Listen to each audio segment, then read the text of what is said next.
여러분, 금리 운명의 그날 2023년 1월 13일 그날이 금융통합위원회가 개최되는 날입니다. 시장의 예측은요, 이제 마지막 금리 인상이 아니겠느냐 이런 얘기합니다. 0.25% 인상한다는 얘기죠. 0.25%. 지금의 기준금리가 3.25%거든요. 그래서 0.25% 더 인상을 해서 3.5%가 될 거다 하는 게 지금 시장의 예측치예요. 실제 말입니다. 머니투데이에서 국내 증권사 애널리스트 10명을 대상으로 설문조사를 했더니 10명 모두가 1월 13일에 그날 0.25%의 금리를 인상할 것이다 이렇게 대답했습니다. 당연히 인상할 거라는 예상 여러분 하고 있잖아요. 왜냐하면 한국은행 이창용 총재가 지금 경기보다 물가다 이렇게 이야기한 것 여러분도 들으셨죠. 신년사에도 나와 있습니다. 통화정책은 물가 안정에 중점을 둔 정책 기조를 계속 유지해야 된다 이런 이야기 했단 말입니다. 그렇기 때문에 결국 말입니다. 금리를 올릴 거다 이렇게 예상을 하는 겁니다. 실제 말입니다. 물가도 지금 여러분 알다시피 소비자 물가가 안 떨어집니다. 작년 7월에 6.3%를 기록한 소비자 물가는요. 10월에 5.7%, 11월에 5%, 12월에 5%입니다. 안 떨어집니다. 그러니까 물가를 더 떨어뜨려야 되겠다. 그런 생각에 지금 계속 이게 금리를 올리겠다 이런 생각이죠. 문제는 이게 최종금리예요. 최종금리 상단이 얼마가 될 것인가?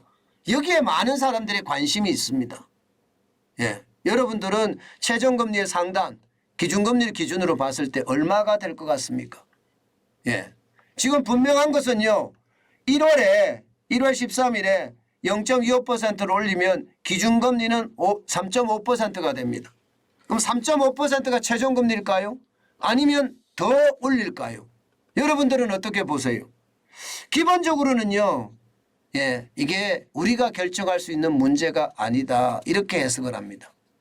왜냐하면 미국이 어떻게 할 것이냐가 굉장히 중요하다는 거예요. 지금 미국의 기준금리는 4.5%인데 2월 1일 날 분명히 0.25%는 올릴 거다. 현재까지는 0.25%가 대세입니다. 0.5% 빅스텝이 대세가 아니고 베이비 스텝이 대세예요. 그런데 거기까지만 올릴 거냐 아니면 3월 22일 날 또 올릴 거냐 이게 문제거든요. 3월 22일 날이 최종금리가 된다면 우리는 한 번 더 올릴 가능성도 있습니다. 한 번 더 올릴 가능성도. 그러면 3.5%가 최종금리가 아니고 3.75%가 최종금리가 될 가능성 굉장히 높다 이렇게 이야기할 수가 있겠죠.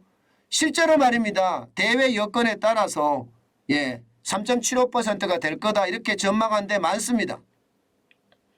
세계적인 투자은행들 뱅크 오브 아메리카나 골드만삭스 이런 데서는요.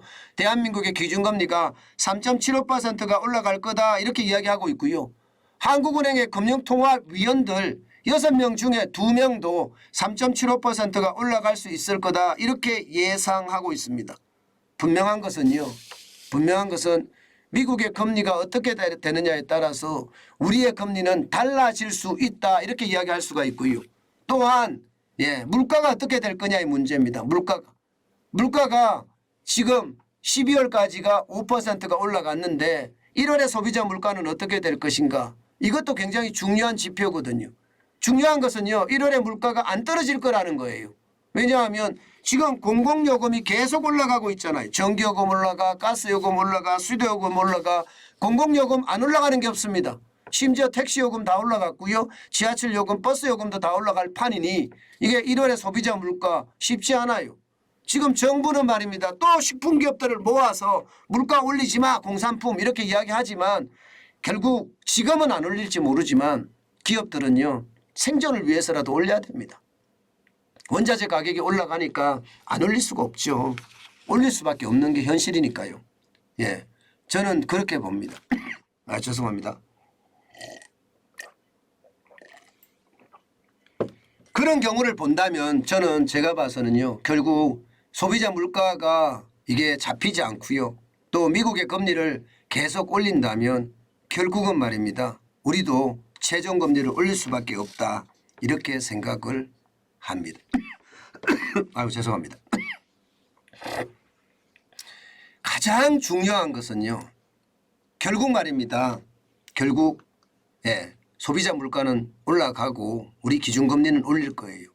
그러면 고물가 시대에 우리는 가야 됩니다. 이게 얼마만큼 갈까요? 얼마만큼? 이게 3.75%가 올라간다고 쳐요.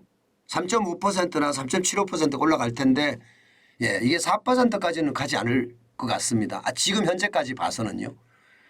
그러면 3.5%나 3.75%가 얼마나 갈 거냐? 쭉 갑니다. 한동안 갑니다. 이게 당장 말입니다. 내릴 거다 이렇게 예상은 안 해요. 그럼 언제쯤 내릴 거냐? 경기 침체가 확실하게 드러났을 때 금리를 내리지 않겠느냐 이렇게 봅니다. 그것도 미국의 금리를 내릴 때 우리도 내린다 이렇게 생각을 할 겁니다. 우리가 선제적으로 먼저 내린다? 쉽지 않은 결정일 거예요. 시장에서는요. 올해 말쯤이 되지 않겠느냐. 올해 말쯤이 되지 않겠느냐. 이런 예상하거든요. 이런 예상. 그러면 기준금리가 결국은 이게 3월까지가 피크를 찍고요. 우리는 이제 2월까지가 피크를 찍을 가능성이 크고요. 그 다음에는 쭉 동결식으로 가다가 연말 가서는 좀 떨어진다. 뭐 이렇게 해석하는 것이 일반적인 해석입니다. 여러분 시장이 이렇게 변한다는 것은 여러분 반드시 우리가 진짜 명심해야 됩니다. 금리가 떨어진다는 건 우리가 투자할 수 있는 기회가 다가오고 있다는 뜻이 되니까요. 반드시 이게 금리가 어떻게 되는지 예의주시해야 됩니다. 제가 그렇게 말씀드렸잖아요. 지금 부동산은 임장하는 것이 좋다. 집값은 떨어질 거예요. 떨어질 거라고 예상을 하지만 임장을 하는 게 좋다. 왜냐하면 내가 원하는 곳에 가기 위해서 말입니다. 그리고 분명히 집값이 금리가 떨어질 거다. 이자도 떨어질 거다. 그렇게 말씀을 드렸는데 이제 최종금리가 되고 나면 또 그다음부터는 동결돼서 떨어질 일만 남았거든요. 그렇기 때문에 시장을요. 아주 냉철하게 보면서 대응하는 것도 저는 필요하다 이렇게 생각합니다. 그만큼 말입니다. 여러분. 이게 전방위적으로 다양한 변수를 동시에 생각해서 이게 과거에서 왔던 어떤 데이터와 현재의 데이터를 가지고 미래를 예측해야 되는 것 아닌가 그렇게 저는 보고 있습니다. 여러분 시장의 변화 많다는 거 여러분 이제 아실 거예요. 지금은요 꼭 시장을 현물 시장에서 확인하는 거 잊지 말았으면 좋겠습니다.